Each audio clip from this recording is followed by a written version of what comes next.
Inquilab TV prime time news కి స్వాగతం.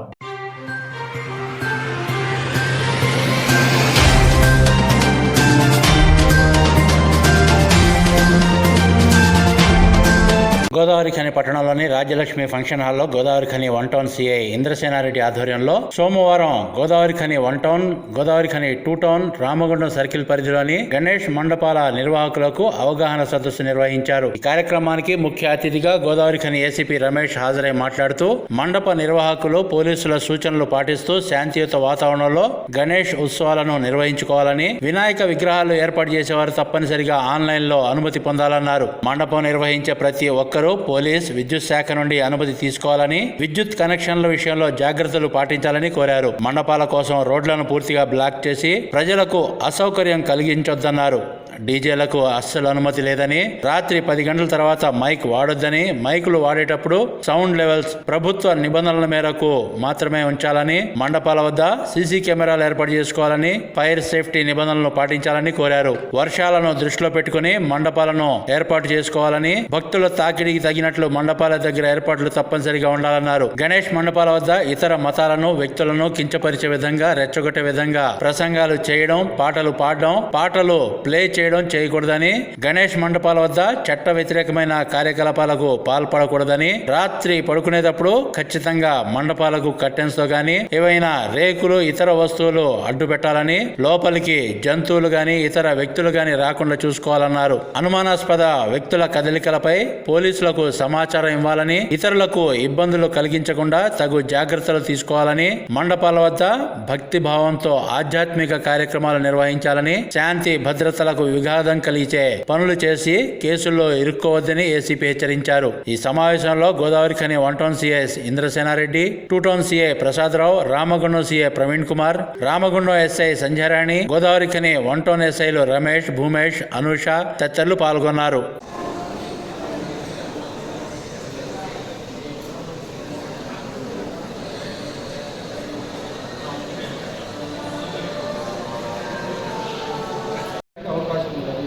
కాబట్టి దయచేసి అందరూ కూడా అట్లాంటి ఒకటి ఏర్పాటు చేసుకోవాలని, అదేవిధంగా వెంబడే ఒక 2 డ్రమ్ముల వాటరు, 2 మగ్గులు ఆడు ఉండేటట్టు, తర్వాత ఇంత శాండ్ కూడా ఏదైనా ఫైర్ యాక్సిడెంట్ అయినప్పుడు శాండ్ కొడితే తొందరగా తగ్గుతుంది. శాండ్ కానీ 2-3 బస్తాల శాండ్. తర్వాత ఈ విధంగా మీరు అయితే ఆ మండపం దగ్గర ఎటువంటి అవాంఛనీయ సంఘటన జరగవు. తర్వాత మండపాల దగ్గర మీరు కానీ మీ దోస్తులు కానీ మండపం తీసుకున్న మండపం కాబట్టి అక్కడ ఎట్లాంటి అట్లాంటి ఇల్లీగల్ యాక్టివిటీ చేయకుండా ఉండాలి. దేవుని అపవిత్రం చేసే వాళ్ళు ఉంటారు కాబట్టి ఎవరు కూడా అట్లాంటివి చేస్తారంటే 10 మంది ఆర్గనైజ్ చేస్తున్నారంటే అందరూ ఉనికి ఉంటారు. ఒకరిద్దరు వేరే ఉండడం ఏమైనా మన పని చేసుకున్నాం, మన పనికి మనం అవసరం కదా అనే ఆలోచన. కానీ అట్లాంటివి కూడా చేయొద్దు. మండే ప్రాణాయామం కూడా ఏదైతే మన తర్వాత మీరు నిమజ్జనం రోజు చాలా మంది ఒక్కొక్కరు 5 లక్షలు 6 లక్షలు పెట్టి మంచి దర్శనం చేసుకోవాలి, మంచి దండం పెట్టుకోవాలనే ఆలోచనతో మీరు ఆ విగ్రహాన్ని తీసుకొచ్చారు. మీరు రాత్రి ఒకరింటికి తీసుకొచ్చి మండపం దగ్గర తీసుకొచ్చి రోడ్డు ఎక్కేసరికి ఓన్లీ మీ ఆర్గనైజర్స్ 5-6 ఉంటారు, ఆ డబ్బు కొట్టేటోడు ఉంటాడు, లేకపోతే డీజే సౌండ్ పెట్టేటోడు.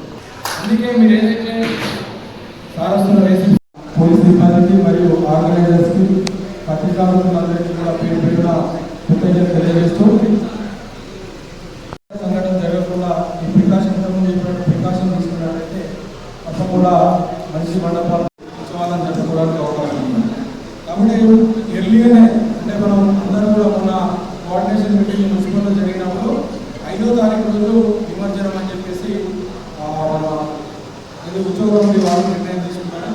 అందరూ కూడా 5వ తారీఖు తప్ప తెల్లారి మళ్ళీ విగ్రహాలు ఉన్నాయంటే మాత్రం ఖచ్చితంగా వాళ్ళపైన చర్య తీసుకోవడం జరుగుతుంది. వేరే ఏం లేదు. ఖచ్చితంగా 5వ తారీఖు కంప్లీట్ అయిపోవాల్సిందే.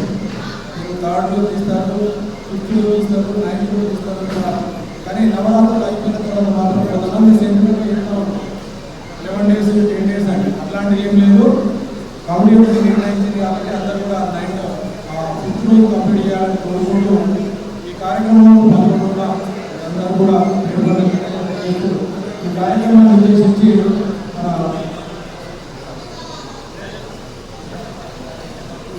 రాముడు చేయడం ద్వారా అందరూ కూడా మనం చేస్తున్నాం.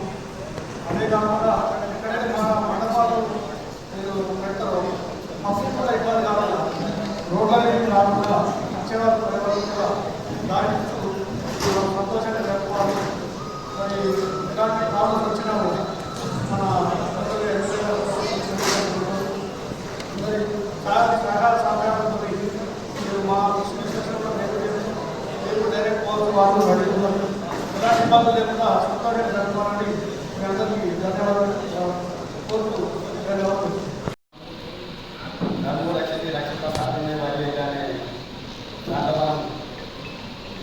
మన ధర్మం అంటే ఎదురు వాళ్ళ ఏడు పెట్టి చూపెట్టకుండా మనం ఉండాలని మన పెద్దలు ఉంటే మన అధికారులు ఏమన్నారు అంటే ఉత్సవ సమితి వినాయక మండపాల కదా లేదా తాగుతారు పట్టాలు ఆడతారు ఇట్లాంటివన్నీ మన మీద కొన్ని రకాలమైన అపవాదాలు చేస్తున్నారు. పోలీసు అధికారులకు పెద్దలకు తెలియజేసి ఏమనగా ఇప్పటి వరకంటే గోదావరి కన్నా అట్లాంటి కార్యక్రమాలు ఇక్కడ జరగలేకుండా ఎప్పుడూ జరిగేది కాదు. మళ్ళీ కూడా ఇట్లాంటి సాధన నేను రిక్వెస్ట్ చేసుకుంటాను. ఇట్లాంటి పదాలు ఇక్కడ జరిగినాయి కాబట్టి కానీ ఇక్కడ ఇతరులు కూడా జరిగాయి. దాని చిన్న పిల్లలు కూడా భక్తి శ్రద్ధలతో మనం పూర్వం చేసుకున్న ఆచార పద్ధతులను చాలా ఘనంగా నిర్వహించుకుంటున్నారు. కాబట్టి మనం అందరం కూడా చాలా అన్ని వర్గాల వారిని ఏలుపెట్టి చూపెట్టకుండా మన ఉత్సవాలను నిర్వహిస్తున్నాం. ఒకవేళ ఏమైనా సోషల్ మీడియాలో ఇలాంటి ఏమన్నా నచ్చిందంటే అధికారులు చేసుకున్నాం, లేకపోతే ఉత్సవాన్ని నిర్వహిస్తున్నాం. మనకు ఏం అవసరం ఉన్నా గవర్నమెంట్తో మనం తీసుకున్నాం. మన ఉత్సవం మనం వచ్చిన కన్నా గవర్నమెంట్ ఇచ్చింది. ఇంకా మనకి ఇంకా ఏమైనా అవసరాలు ఉన్నాయంటే గవర్నమెంట్తో కొట్లాడి తీసుకున్నాం తప్ప మనం మిగతా వాళ్ళని ఇబ్బంది పెట్టకుండా ఉండాలని కోరుకుంటూ పెద్దలు గౌరవనీయులు ఎస్పీ గారు, రామోహన్ గారు, కాళేశ్ గారు మరియు కూడా గణేష్ మండపం వల్ల సాంప్రదాయబద్ధంగా పూజలు నిర్వహిద్దాం. లేడీస్కి జీన్స్ టీషర్ట్స్ కాకుండా చీరలో మన సాంప్రదాయాన్ని నిర్వహించినట్టు అక్కడ ఒక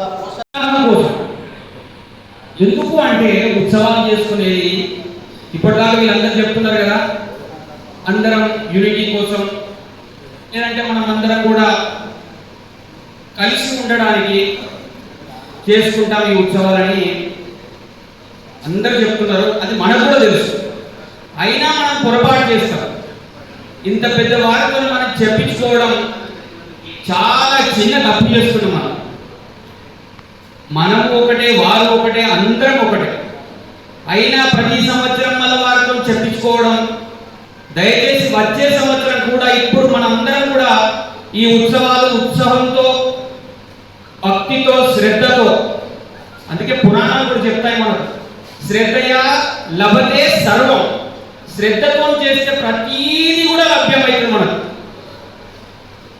అలాగే ఎంత మీరు శ్రద్ధతో ఈ ఉత్సవాలు చేస్తారో, గణేశ ఉత్సవం కానివ్వండి, దేవి ఉత్సవం కానివ్వండి, ఏ నవరాత్రులైనా, ఒక ఉత్సవమైనా, ఏకవారమైనా, ఎన్ని రోజులు చేసినా కూడా శ్రద్ధతో చేస్తే అన్నీ మనకు సిద్ధిస్తాయి. ఆ శ్రద్ధ లేనప్పుడు వీళ్ళందరితో చెప్పించుకోవడం అవుతుంది. అంటే వారిని నేను చిన్న చూపుతో అంటలేను, మనం చెప్పించుకోవడం ఎందుకు అనేది నా బాధ.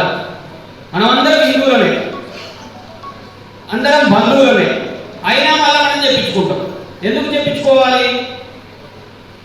మనం ఉత్సవం చేస్తాం, ఓ 10 లక్షలు ఖర్చు పెట్టుకుంటాం, పంతులు గారిని తెచ్చుకుంటాం, వాళ్ళందరినీ జాతర చేసుకుంటాం, వాళ్ళందరితో పైసలు తీసుకుంటాం, అందరం మంచిగా ఉంటాం, మళ్ళీ చేసే తప్పు చేస్తాం. ఏం తప్పు చేస్తున్నామయ్యా మేము? లాస్ట్ రోజు 9 రాత్రులు అయిపోయినాక మనం చేసుకునేది గణేష్ నవరాత్రి ఉత్సవంలో. ఆ రాత్రి అయిపోతుంది, తెల్లవారు తీయండి అంటే మంగళవారం వెళ్ళి మేము ఎట్లా తీస్తాం? ఆ మంగళవారం మళ్ళీ కూడా వస్తుంది కదా, నెక్స్ట్ వచ్చే వీక్లో శుక్రవారం కదా అండి, మళ్ళీ ఎట్లా తీస్తాం? మనం పెట్టుకునే బోర్డు మీద ఏముంటుంది కదా అండి, మళ్ళీ మాలాక అడగడం ఎందుకు? మీరు గణపతి నవరాత్రి ఉత్సవములు అని మనమే పెట్టుకుంటాం కదా. ఆ ఉత్సవం అయిపోయినాక తెల్లవారి ఎందుకు చెప్తున్నాం ఇది అంటే లోహమయము మృణిమయము అనేది మనం ఉత్సవాలకు సంబంధించి ఆ విగ్రహాలను మనం అందులో ఆవాహన చేసుకుంటాం. లోహమయము అంటే ఈ పంచలోహాలు కానివ్వండి, ఏదైనా ఆరాధన చేసుకునే దానికి దాంట్లో ఆవాహన చేసుకుంటాం ఆ దేవుడిని. ఆ తర్వాత మృణిమయం మట్టితో చేసింది కానివ్వండి, పిఓపితో చేసిన విగ్రహాలు కానివ్వండి, దాంట్లో ఆవాహన చేసుకుంటాం, కలశం పెట్టుకుంటాం, దాంట్లో ఆవాహన చేసుకుంటాం. ఎన్ని రోజులు అనేది సంకల్పం చెప్తాం మనం. నవరాత్ర, త్రిరాత్ర, సప్తాన్నికమా అనేది ఆవాహన చేసుకుంటాం. ఆ చేసుకున్నప్పుడు మనం ఇప్పుడు గణపతి నవరాత్రి ఉత్సవాంగత్వేనా అని సంకల్పం చెప్పుకొని మళ్ళీ తెల్లవారి శుక్రవారం వస్తున్నది కదా, మరుసటి నాడు తీస్తాం. ఎందుకు తీయడం ఎందుకు అంటే అందరూ ఎదురుతున్నారు కాబట్టి మాకు ఆ రోజు వీలు కాదు, తెల్లవారు ఎదురుతామని. అంతే తప్పితే మీరు శ్రద్ధ ఆ వేలం పాటలు కొద్దిగా ముందే పెట్టుకొని అందరూ కూడా సాయంత్రం 2 గంటల కల్లా ఆ స్వామివారి విగ్రహాన్ని ఊరేగింపుతో ఉత్సాహంతో మీరు తెచ్చుకున్న రథంపై స్వామివారిని నిలుపుకొని అందరూ కూడా మంగళహారతులతో, కోలాటంతో, భజనలతో అందరూ కూడా చౌరస్తా వరకు వచ్చి అందరం కూడా సాయంత్రం 8 నుంచి 11 లోపు, రాత్రి 11 లోపు నిమజ్జనం చేసుకొని మనం అలా ఇళ్లకు వెళ్ళిపోవచ్చు. అలాగే మనం ఆ విగ్రహం ఉన్నప్పుడు మా దగ్గర మాకు ఓపిక ఉండలేదు, మేము మా కంకణం కట్టుకున్నా ఉండలేకపోతున్నామంటే దయచేసి ప్రతి దేవతకు కూడా మనం మాలాధారణ చేసుకుంటాం. అలాగే ఇదివరకు కూడా మనం ఆ వినాయక స్వామికి మాలాధారణ ఉంది, దాన్ని కూడా ఇది మనం ప్రారంభం చేసుకుంటాం. ఇదివరకు ఉంది, దీని కొత్తగా ప్రారంభం ఏం లేదు. అందరం కూడా పాటిద్దాం. వినాయక నవరాత్రి ఉత్సవాలు ఎప్పుడైతే స్వామివారు నిమజ్జనం చేస్తామో అప్పటి వరకు మాలలో ఉందాం. లేదు మాల అంటే మాకు ఇబ్బంది అయిందంటే కంకణం మీరు లోపల సంకల్పం గట్టిగా చేసుకుంటే తప్పకుండా ఉండగలుగుతారు. ఓ కంకణం కట్టుకొని లేదంటే కండువాలన్న వేసుకోండి. అది ఏది కాకుండా మంచి మాల గంధం కలర్ బట్టలు వేసుకొని ఆ చలికి రోజు పొద్దున 9 గంటలలోపు మాలాధారణ చేసుకొని మళ్ళీ స్వామివారి నిమజ్జనం అయినాక తెల్లవారి ఎప్పుడైతే నిమజ్జనం చేస్తామో 10వ రోజు నిమజ్జనం చేస్తాం కదా, 11వ రోజు ఆ వినాయక స్వామి దగ్గరికి పోయి ఆ నిమజ్జనం మనం కూడా మాల విరమణ చేసుకోవచ్చు. అలాంటి కార్యక్రమం తప్పకుండా తీసుకోండి అందరు. ఆ భయం అనేది ఒంట్లో వస్తుంది. భయం కావాలంటే ఇప్పుడు మీరుతో మనం చెప్పించుకుంటే భయం వస్తుంది కదా, మనకే సెల్ఫ్గా భయం ఉండాలంటే అయితే తల్లిదో భయం ఉండాలి, తండ్రిదో భయం ఉండాలి. ఇప్పుడు వాళ్ళనే మనం తిడుతున్నాం కాబట్టి ఆ భయం అనేది ఎప్పుడో వెళ్ళిపోయింది. కాబట్టి ఆ దేవత బలం అనేది, భయం అనేది ఉండాలంటే తప్పకుండా మీరు మాలాధారణ చేసుకొని 11 రోజులు మాల వేసుకొని ఆ స్వామివారి మూలమంత్రం మీకు ఎప్పుడైతే మాల వేస్తారో ఆ మూలమంత్రం చెప్తారో ఆ మూలమంత్రం పదే ఉచ్చారణ చేయడం ద్వారా మీకు ఆ శక్తి అనేది ఇంతింతై వటుడింతై అన్నట్టు పెరుగుతూ ఉంటుంది. ఆ ముఖంలో కళ వస్తుంది. ఏదైతే అక్షర లక్ష 8 పదాల గణపతి మూలమంత్రం, 11 పదాల మూలమంత్రం బీజాక్షరం ఆ స్వామివారి మాల వేసేటప్పుడు మీకు ఉపదేశం చేస్తారు ఆ అయ్యగారు. ఆ మంత్రాన్ని ఎప్పటికీ పదే అనుకుంటుంటే కార్యసిద్ధి అవుతుంది. తప్పకుండా దీన్ని అందరం మనం ఆచరిద్దాం, ఆదరిస్తారు. మనం కూడా మన విలువలను పెంచుకుందాం. ఇటువంటి చేస్తే మనకి చులకన. ఎందుకు చులకన అంటే మనం చేసేది మంచి కార్యక్రమాలు. ఇవి ఏ ధర్మంలో కూడా ఇలాంటి కార్యక్రమాలు ఉండనే ఉండవు. మనమే చెప్పి మనం ఒకసారి మాట్లాడుకునే క్రమం లోపలనే అప్పుడే ఒక నిర్ణయం, అంటే అంతకుముందు కూడా ఉంది కానీ అప్పుడు కొంచెం స్ట్రాంగ్గా ఒక నిర్ణయం తీసుకోవడం జరిగింది. ఆ నిర్ణయాన్ని ప్రకటించారు. ఇప్పుడు పెద్దలందరూ కూడా రకరకాలుగా మాట్లాడుతూ ఉత్సవ కమిటీ కూడా మాట్లాడేటప్పుడు కూడా వాళ్ళు ప్రకటించారు. ఏమి అని అంటే అందరు కలిసి ఒకే రోజు రామగుండం, గోదావరికని ఈ మున్సిపల్ బాలపల్లి లోపల ఉన్నటువంటి విగ్రహాలన్నింటినీ కూడా ఒకే రోజు నిమజ్జనం శోభాయాత్ర చేస్తే అది అందరికీ బాగుంటుంది అనేది ఒక నిర్ణయం. లాస్ట్ టైం అనుకున్నాం కమిటీ నిర్ణయంతో పెద్దలతో అందరితో కలిపి అనిపించేసి, ఎందుకంటే ఒక్కొక్కసారి 3వ రోజు 4వ రోజు 5వ రోజు చేసుకునే వాళ్ళు చేసుకుంటారు. కానీ ఆఖరి రోజు పెద్దలు, వేద పండితులు అందరూ కలిసి నిర్ణయించిన ఏదైతే ఒక రోజు ఉందో ఆ రోజు నాడు మాత్రమే ఫైనల్ చేస్తే బాగుంటుంది అని అనుకున్న నిర్ణయాన్ని ఇప్పుడు పెద్దలు ప్రకటించారు. ఈ నిర్ణయం మీద ఎవరికన్నా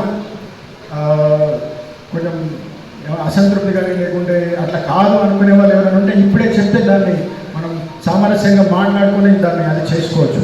మా ఉద్దేశం ఏమిటి అని అంటే, ఇంతకుముందు పెద్దలందరూ చెప్పినట్టు ఇక్కడ ఒక పద్ధతిని స్టార్ట్ చేసి దీని ఒక పూర్తి స్థాయిలో ఎవరైనా దీని ఒక ఉదాహరణ తీసుకునే విధంగా, రామగుండం లోపల నిమజ్జనం అంటే ఒక శోభయాత్ర జరుగుతుంది, ఒకే రోజు జరుగుతుంది, చాలా ప్రశాంతంగా ఎట్లా జరుగుతుంది, ప్రశాంతంగా జరిగేటట్టు మేము చూస్తాం. కానీ అందరూ పూర్తి స్థాయిలో ఇన్వాల్వ్ అయ్యి చేశారనేటువంటి ఒక నిర్ణయం తీసుకోవడం జరిగింది. దీని మీద ఎవరికైనా ఏమైనా అభ్యంతరం ఉందా? అభ్యంతరం ఉన్నవాళ్ళు చేతులెత్తండి. పోలీసు వాళ్ళని తిట్టుకోని వాళ్ళు ఎవరైనా ఉంటే చేతులెత్తండి. కించపరచద్దు అనేది మా యొక్క మెయిన్ ఉద్దేశం. మీ పిల్లవాడిని కూడా మేము అప్పుడప్పుడు కొడతాం. వాడు ఆ పిల్లవాడు మోటార్ సైకిల్ తీసుకుని రోడ్డు మీద కొట్టాలంటే మీ నాన్నకి బుద్ధి లేదారా అని మేమే ఒక దెబ్బ కొడతాం. మీ పిల్లవాడిని దెబ్బ కొట్టడం లోపల మాకుండే ఉద్దేశం ఏంటి? లేదు ఇంతకుముందు ఇప్పుడు కొట్టట్లేదు, కానీ అప్పుడప్పుడు ఆవేశంతో ఏమన్నా చెప్పకుండా దెబ్బ కొడితే కొట్టుండొచ్చు. మీరు హెల్మెట్ పెట్టుకోకుండా వెళ్తే మిమ్మల్ని తిట్టి కానీ కొట్టి కానీ హెల్మెట్ పెట్టుకునే విధంగా చేయడం లోపల మాకు వచ్చే వ్యక్తిగతమైన లాభం కానీ క్రెడిట్ కానీ ఏముంటుంది? మీ శ్రేయస్సు మాత్రమే. అదేవిధంగా నేను లాస్ట్ టైం రవిను శశిధరయ్య గారు అందరితో లాస్ట్ టైం అంతా అయిపోయిన తర్వాత చాలాసేపు కూర్చొని వాళ్ళతో ఆర్గ్యూ చేసి దీన్ని ఎట్టి పరిస్థితుల్లో దీన్ని ఇంప్లిమెంట్ చేయించాలనేటువంటి నిర్ణయం చెప్పించి ఇప్పుడు అయ్యగారితో ప్రకటించడం, ఉత్సవ కమిటీతో ప్రకటించడం చేయడం జరిగింది. ఒకటి ఒకే రోజు నిమజ్జనం.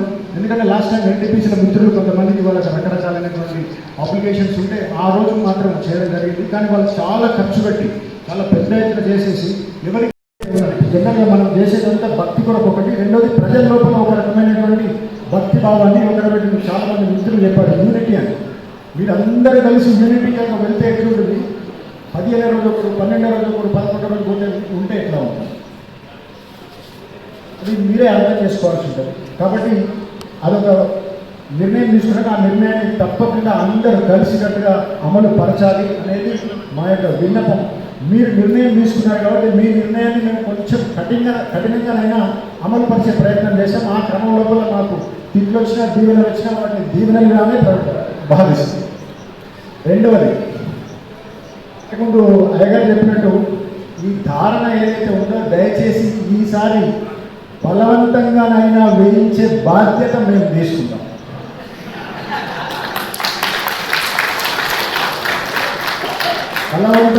తప్పకుండా మేము ఒక యాక్షన్ ప్లాన్ చేసుకుంటా ఉన్నాం. దాన్ని కూర్చొని మేము మాట్లాడుకొని బలవంతంగానైనా అట్లాంటి వాళ్ళే మండపాలు పెట్టాలి, లేకుండా మీరు పెట్టాలి. ఇది కూడా ప్రకటిస్తున్నాను. ఉత్సవం నుంచి క్షమాపణలతో మేము ఒకటి ప్రకటిస్తా ఉన్నాం. ఎవరైతే ప్రశాంతంగా, ఎవరైతే పూర్తి స్థాయిలో ఇంతకుముందు పెద్దలు చెప్పినట్టు నియమ నిష్టలతో ఇంకొకరికి విమర్శలకు తావు లేకపోవడం. విమర్శలకు ఎందుకు తావు లేదు అని అంటే, సారీ ఎందుకు తావు ఉంది, ఎందుకు విమర్శిస్తారు అని అంటే, లాస్ట్ టైం నేను రవి వీళ్ళందరం మీరు చాలా మంది మాట్లాడుతున్నారు. మీ అందరికీ కూడా తెలుసు, మీరు బయటకు అందరు కానీ మీ అందరికీ కూడా తెలుసు. సరే దాని పూర్తి స్థాయిలో నాకు పూజా విధానం తెలియకపోయినప్పటికీ కూడా నేను తెలుసుకున్నంత మాత్రం ఏంటంటే, పూజ చేసి గణపతిని ఇట్లా జరిపితే ఆ రోజుతో అయిపోయింది, ఇక ఫ్రీ, ఇక గేట్లు తిరగవచ్చు, గుర్రం ఎక్కవచ్చు, గాడిద ఎక్కవచ్చు. మీరందరూ గుర్రం ఎక్కుతారు, గాడిదలు ఎక్కుతారు. ఆ గాడిద మీద కూర్చొని చూసేవాళ్ళకి చాలా అసహ్యంగా ఉంటుంది. చూసేవాళ్ళు ఎవరికో కాదు, బయట వాళ్ళకి కాదు, మన చుట్టుపక్కల వాళ్ళకి, మన కాలనీలో మన ఇంటి పక్క ఉన్న వాళ్ళకి ఏంది గాడి ఇంతసేపు మంచుకున్నారు, ఇప్పుడే ఇట్లా చేస్తున్నారు. మీ దాకా రాకపోవచ్చు, ఆ సౌండ్ ఫోర్లో ఆ మైకంలో ఉన్న మీకు వినబడకపోవచ్చు, కానీ పక్కకు నిలబడ్డారు, మాకు మాత్రం వినబడదు. ఏమని వినబడలేదు అంటే మీరు చేసేది మీరంటే మళ్ళీ ఇక్కడ ఎవరిని నేను గట్టిగా దాంట్లో నేను కూడా ఉండొచ్చు, మా పిల్లలు ఉండొచ్చు, మీరు కూడా అందరూ ఉండొచ్చు. అట్లాంటి కార్యక్రమం చేయకుండా దయచేసి మీరందరూ ఒక యూనిటీగా నిర్ణయం తీసుకున్నాం. కాబట్టి నేను ఎవరి వ్యక్తిగత అలవాటును విమర్శించడం లేదు, ఎవరి వ్యక్తిగత అలవాటుని మార్చుకో అని చెప్పడం వరకే మా బాధ్యత. ఎంతవరకు మార్చుకుంటారనేది మీ యొక్క వివేకాన్ని బట్టి, మీ యొక్క అవసరాన్ని బట్టి ఉంది. అయితే మనం ఎప్పుడైతే ఈ నిమజ్జనం కార్యక్రమం ఏదైతే ఉందో, ఈ నిమజ్జనం పూర్తి అయిన తరువాత తెల్లవారి, అయ్యగారు చెప్పినట్టు తెల్లవారి మళ్ళీ ఇంతకుముందు మనం అయ్యప్ప దగ్గరికి వెళ్తే పొయ్యి వచ్చిన తర్వాత మళ్ళీ గుళ్ళో ఎక్కడ వాళ్ళు మీ పిల్లలకు నచ్చ చెప్పి, బాబు మీకు తప్పకుండా మీకు కావాల్సింది అందుతుంది, కానీ ఆ రోజు అనేది తెల్లవారి అంతే ప్రామిస్ చేయాలి అట్లీస్ట్. ఎందుకంటే అది లేకుండా ఎవరు రాదు. దాంట్లో విమర్శకు తావున్న ఏ విషయాన్నైనా మనం మార్చుకుంటూ ఉండాలి. విమర్శకు అవకాశంగా ప్రతిదాన్ని మనం మార్చుకుంటూ పోతేనే అది పూర్తి స్థాయిలో పరిడవిల్లుతుంది, పూర్తి స్థాయిలో అందరికీ అందుబాటులో వచ్చేస్తుంది.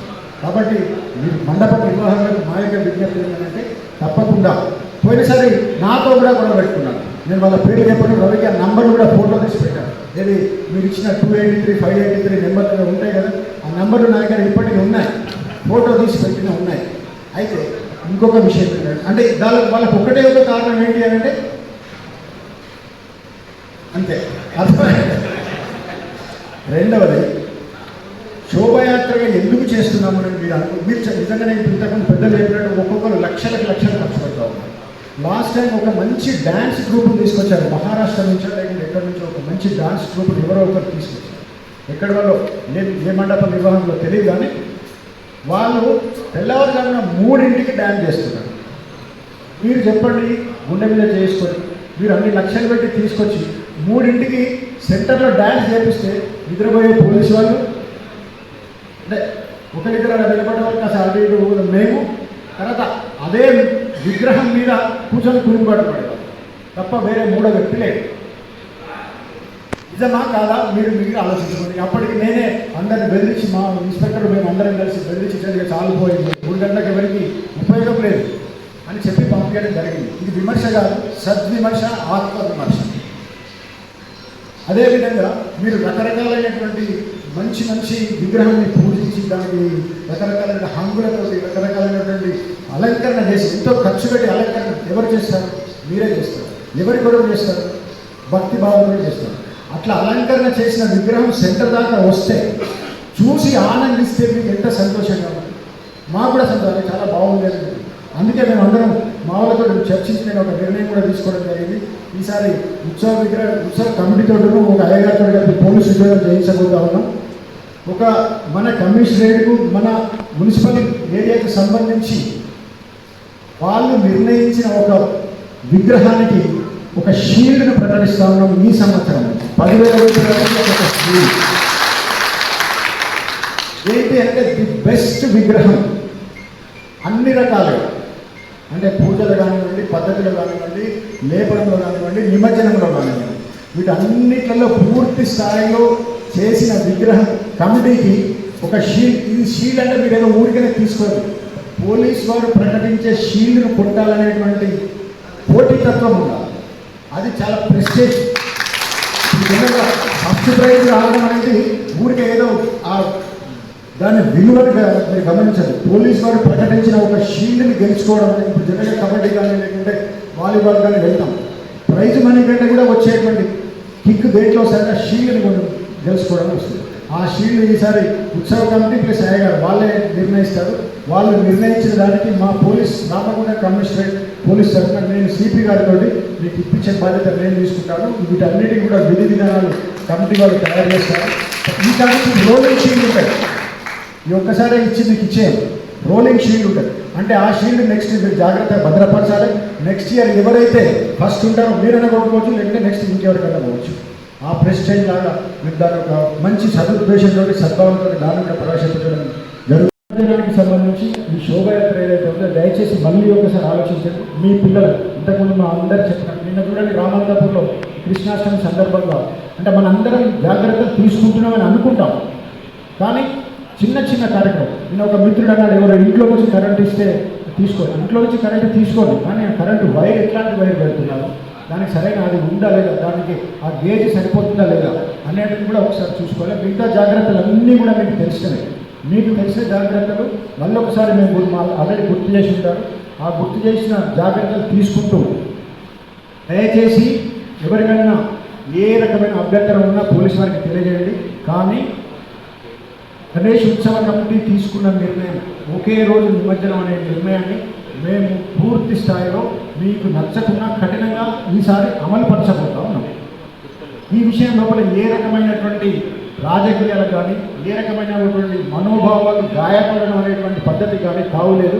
ఇదంతా అందరితోటి చర్చించి ఎవరికి ఇబ్బంది లేకుండా తీసుకున్న సమిష్టి నిర్ణయం. కమిటీ వారు నిర్ణయం తీసుకున్నారు, దాన్ని మేము అమలుపరచగలుగుతాం. కాబట్టి ఎవ్వరు కూడా దీన్ని వేరే రకమైనటువంటి ఇది దీంట్లో పోలీస్ శాఖకు ఉన్న ఏకైక లక్ష్యం ఏంటి అంటే మీరు చేసిన ఏదైతే ఆ శోభ విగ్రహం ఉందో అది అందరూ చూడాలి. మీరు సెంటర్ ద్వారా వస్తే అక్కడ గుమిగుడిన 30-40 వేల మంది చూస్తారు. మీరు 2, 3, 4 తీసుకొస్తే పోయినసారి 4:30 ఒక విగ్రహాన్ని ట్రైలర్ మీద ఎక్కించాల్సి వచ్చింది. 4:30 పావులకు 5 దగ్గర ట్రైలర్ మీద ఎక్కియాల్సి వచ్చింది. ఎవ్వరు లేరు. పోలీసు వాళ్ళు దగ్గర ఉండి మళ్ళీ మండప నిర్వాహకులు పోలీసు వాళ్ళే కలిసి ట్రైలర్ మీదకి ఎక్కించారు. అట్లా కాకుండా మీరు 10 కనుక దాన్ని ట్రైలర్ మీదకి ఎక్కించి ఒక స్థాయిలో తిప్పుకుంటూ వచ్చేస్తే మీరు పెట్టిన విగ్రహానికి ఎంత మంచి గుర్తింపు వచ్చేది. పబ్లిక్లో కూడా మీరు ఒక స్ఫూర్తిని కలిగించి ఉండేవారు. ఇన్ని లక్షలు 2 వేలు ఖర్చు పెట్టి మీరు ఏం చేయదలుచుకున్నారని ఒక్కసారి ఆత్మవిమర్శ చేసుకుంటే దయచేసి. ఇది ఎవరికి విమర్శ మళ్ళీ ఎందుకు చెప్తున్నామంటే ఇదంతా కూడా కాస్త చేదు మాత్రం లాగానే ఉంటుంది. ఇప్పుడు స్వీట్ తింటే చాలా బాగుంటుంది, కానీ వెంటనే షుగర్ వస్తుంది. ఇప్పుడు మేము మాట్లాడే మాటలు చేదు మాత్రమే ఉంటుంది, కానీ ఆరోగ్యానికి. కాబట్టి పూజారులు కూడా మా వైపు నుంచి ఒక విన్నపం ఏంటంటే ఆ రోజు స్కార్సిటీ ఏమంటారు కొరత పూజారుల కొరత కూడా ఉంటుంది. కాబట్టి మీరు కూడా వస్తున్నా అని చెప్పేసి వాళ్ళ ప్రాక్టికల్ ప్రాబ్లం వాళ్ళు ఎవరు చెప్పారు, కానీ ప్రాక్టికల్ ప్రాబ్లం అంటే పూజారి గారు వచ్చి దాన్ని పూజ చేసి కదిలించిన తర్వాతనే వాళ్ళు అది చేస్తూ ఉంటారు. కాబట్టి దయచేసి ఎక్కడైనా ఉంటే కొంచెం దాన్ని 10-11 గంటల లోపు 10-11 గంటల లోపు కనుక మీరు పూజా కార్యక్రమాన్ని పూర్తి చేసినట్టయితే వాళ్ళు ఇంకోటి అన్నదాన కార్యక్రమం కూడా పెడతారనుకుంటాను. ఇంకొక చిన్న పోలీసు వారి తరఫున ఇంకొక సలహా ఇది స్వీకరించే ప్రయత్నం చేయండి. మీరు అందరూ కూడా ఒకే రోజు అన్నదానం పెడితే అది వేస్ట్ అయింది. దాదాపు అందరూ కూడా ఖర్చు పెట్టి దయచేసి దాన్ని కూడా అది మనం ప్రెస్టేజ్ కొరకు చేసినా, భక్తి భావంతో చేసినా, లేకుంటే దాన గురువుతో చేసినప్పటికీ కూడా ఒకటే రోజు ఇక్కడ ఒక విగ్రహం ఉంటుంది, అక్కడ ఒక విగ్రహం ఉంటుంది. మీరే చెప్తున్నారు ఒక వాడలో 4 విగ్రహాలు ఉన్నాయి. ఆ 4 విగ్రహాలు కూడా అందరు కలిసి అన్నదానం చేయడం ఎక్కువ శాతం వేస్టేజ్ అయింది. అట్లా కాకుండా మీరు వెళ్ళొచ్చిన తర్వాత కొంతమంది అట్లా చేసుకున్నట్టయితే పేదవాళ్ళకి అవకాశం ఉంటుంది, మీరు చేసిన పనికి కూడా కొంచెం సార్థకత చేకూరుతుంది. అట్లా కాకుండా ఏమైనా వేస్టేజ్ అయితే తర్వాత మీకు తెలియకుండా ఎంత మంచి ప్రసాదం అయినప్పటికీ కూడా సాయంత్రానికి తెల్లవారేసరికి వాసన వస్తుంది. వాసన వస్తే అసలు ఎవరు చూడకుండా పడేస్తారు. మామూలు అన్నం అయితే అందరూ చూసే విధంగా పడేస్తారు.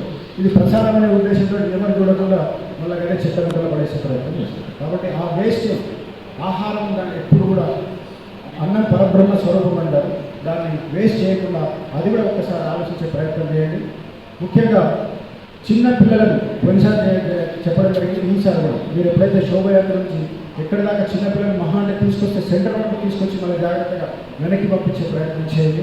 చిన్నపిల్లలు కానీ లేకపోతే వృద్ధులకు కానీ లేకపోతే స్త్రీలకు కానీ మనకు ఉన్నటువంటి సంస్కృతి ప్రకారం వాళ్ళని గౌరవించాల్సిన అవసరం ఉంది. వాళ్ళని గౌరవించుకునే క్రమం లోపల మనకి ఏ రకమైన ఇబ్బందులు కలగకుండా చూసుకోవాల్సిన బాధ్యత కూడా మనందరి మీద ఉంటుంది. కాబట్టి ఈ యొక్క కార్యక్రమాన్ని మనం పూర్తి స్థాయిలో సక్సెస్ చేస్తారని, ఒకే రోజు శోభయాత్రగా వస్తూ సక్సెస్ చేస్తారని చెప్పి ఆశిస్తూ, మీకు ఏ రకమైన ఇబ్బంది ఉన్నప్పటికీ కూడా ఒకవేళ మీలో మీకు కానీ వేరే వాళ్ళు ఇంకోటి మనం ఎవరికి కూడా విమర్శకు తావియకుండానే ప్రయత్నం చేస్తాం. ఒకవేళ ఎవరైనా విమర్శ చేసే దానికి మీరు పూర్తి స్థాయిలో మీరు రెస్పాండ్ కాకుండా మాకు చెప్పినట్టయితే మేము దాన్ని పూర్తి స్థాయిలో ఎవరైనా ఏదైనా కనుక మీకు ఇబ్బంది కలిగిన పరిస్థితుల్లో సోషల్ మీడియాలో కానివ్వండి, ఇంకెక్కడైనా కానివ్వండి, మీకు ఏ రకమైనటువంటి కాస్త విమర్శను లేకుంటే ఇంకే రకమైన ఇబ్బంది ఎదురొచ్చినా కానీ మీ పిల్లలు మన పిల్లలు ఎవ్వరు కూడా దాన్ని రెస్పాండ్ కాకుండా వాళ్ళకి రెస్పాండ్ కాకుండా ఆ అవకాశాన్ని పోలీసు వారికి ఇచ్చినట్టయితే మేము చట్టపరంగా వాళ్ళ మీద పూర్తి స్థాయిలో కఠినంగా చర్యలు తీసుకుంటాము. అది మా మీద మీకు నమ్మకం ఉన్నదనే భావిస్తాము. కాబట్టి ఏ రకమైనటువంటి విమర్శలు కానీ లేకుంటే అసభ్యకరమైన పోస్టులు కానీ వస్తాయి, వచ్చినప్పుడు దాని మీద అంతే స్థాయిలో మనం కూడా రెస్పాండ్ అయితే మనకు తేడా ఉంది. కాబట్టి మనకు తేడా ఉండాలంటే మీరు మాకు అవకాశాన్ని ఇచ్చినట్టయితే తప్పకుండా మేము కఠినమైన చర్యలు తీసుకుంటాము, చేసుకొని పూర్తి స్థాయిలో సక్సెస్ చేస్తామని చెప్పేసి ఆశిస్తూ మీరందరూ కూడా మళ్ళొకసారి ఆలాధారణ తెల్లారి అయ్యేంత వరకు కూడా ఏ రకమైనటువంటి మత్తు పానీయాలకు అవకాశం ఇవ్వము అని అనేవాళ్ళు ఒకసారి గట్టిగా జై శ్రీరామని నినదించాలని కోరుతాము అని చెప్పేసి ఆశిస్తూ మీ అందరికీ కూడా మళ్ళొకసారి కృతజ్ఞత తెలియజేస్తూ సెలవు తీసుకుంటున్నాం. నమస్తే. ఇన్క్లాబ్ టీవీ వీడియోలు మీకు నచ్చినట్లయితే లైక్ చేయండి, షేర్ చేయండి, కమెంట్ చేయడం మర్చిపోకండి. సబ్స్క్రైబ్ చేయని వాళ్ళు వెంటనే సబ్స్క్రైబ్ చేసుకోండి. మా వీడియోలు మీరు వెంటనే చూడాలనుకుంటే కింద ఉన్న గంట సింబల్ని గట్టిగా కొట్టండి.